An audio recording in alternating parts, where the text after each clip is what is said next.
Hello everyone, welcome to my YouTube channel. तो आज हम सत्या के चैप्टर नंबर 2 का एक और टॉपिक स्टार्ट कर रहे हैं जिसका नाम है डाइसैकराइड्स।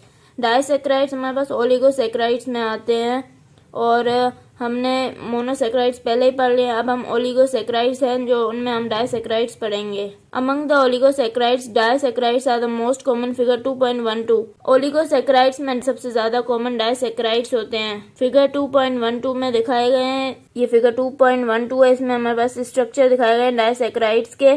Structure of disaccharides, maltose, sucrose and lactose. ये तीनों हमारे पास डाइसैकराइड्स हैं। ये माल्टोज है, ये सुक्रोज है, ये लैक्टोज है। डाइसैकराइड्स कैसे बनते हैं? जब दो मोनोसैकराइड्स आपस में जुड़ते हैं ग्लाइकोसिडिक बॉन्ड से तो फिर वो डाइसैकराइड होता है। तो इस तरह ये सारे डाइसैकराइड है।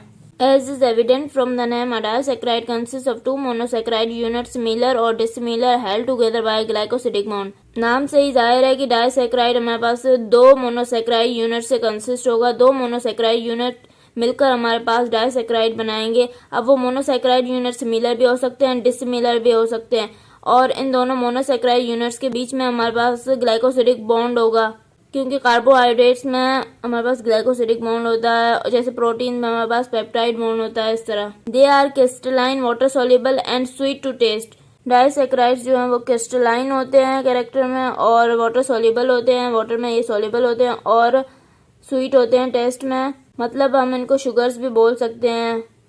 The disaccharides are of two types. Number 1, reducing disaccharides with free aldehyde or keto group, example maltose, lactose.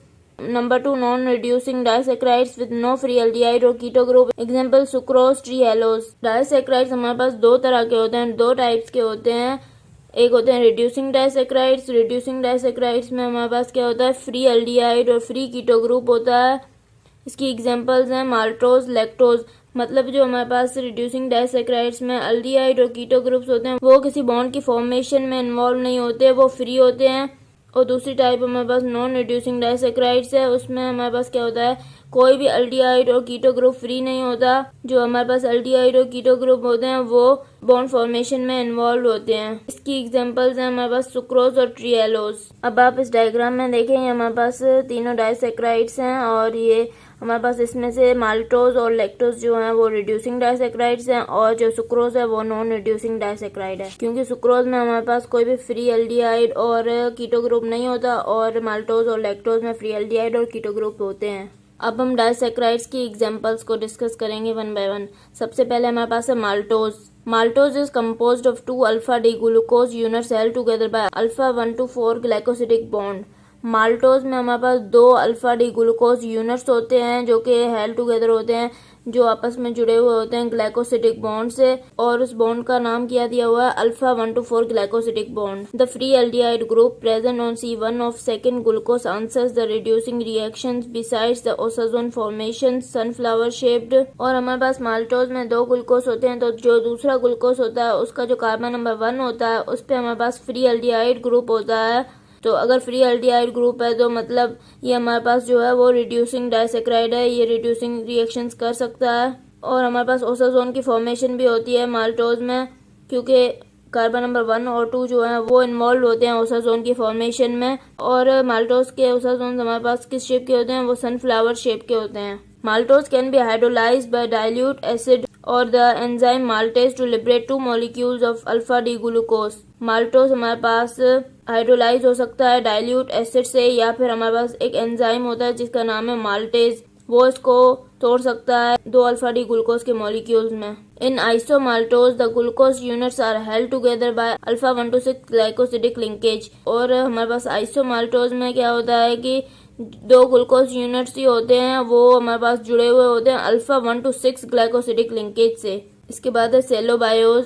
सेलोबायोज is another disaccharide identical in structure with maltose except that the former has beta 1 to 4 glycosidic linkage। सेलोबायोस भी हमारे पास एक disaccharide है, ये भी identical होता है इन structure with maltose but इसमें जो हमारे पास ग्लाइकोसिडिक लिंकेज होती है वो बीटा 1 to 4 होती है।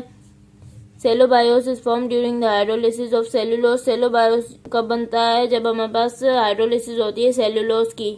अब मैं आपको माल्टोस की जो है वो डायग्राम दिखाती हूँ। ये देखें, ये हमारे पास माल्टोज की डायग्राम है। अब ये एक ग्लूकोज यूनिट है और ये दूसरा ग्लूकोज यूनिट है। ये दो ग्लूकोज यूनिट जब मिलते हैं ग्लाइकोसिडिक बॉन्ड से तो हमारे पास माल्टोज बनता है और इसमें हमारे पास जो बॉन्ड होती है उसका नाम है अल्फा 1,2,4 ग्लाइकोसिडिक बॉन्ड होती है। और ये हमारे पास पहला ग्लूकोज है, इसका कार्बन नंबर 1 और ये दूसरा ग्लूकोज है, इसका कार्बन नंबर 4। इन दोनों के बीच में हमारे पास ग्लाइकोसिडिक बॉन्ड होती है। ये दूसरा ग्लूकोज है, इसमें हमारे पास कार्बन नंबर 1 जो है उस पर हमारे पास जो अल्डिहाइड ग्रुप होता है वो फ्री होता है, तो वो फिर रिड्यूसिंग रिएक्शन ये कर सकता है माल्टोज। और हमारे पास माल्टोज का दूसरा नाम है alpha D glucosyl 1,2,4 alpha D glucose. तो ये हमारे पास माल्टोज की डायग्राम है। आई होप कि आपको डायग्राम से समझ में आ गया होगा। अगर आपको मेरा लेक्चर पसंद आया तो प्लीज मेरे चैनल को सब्सक्राइब करें, लाइक करें और बेल आइकन को प्रेस करें। Thank you.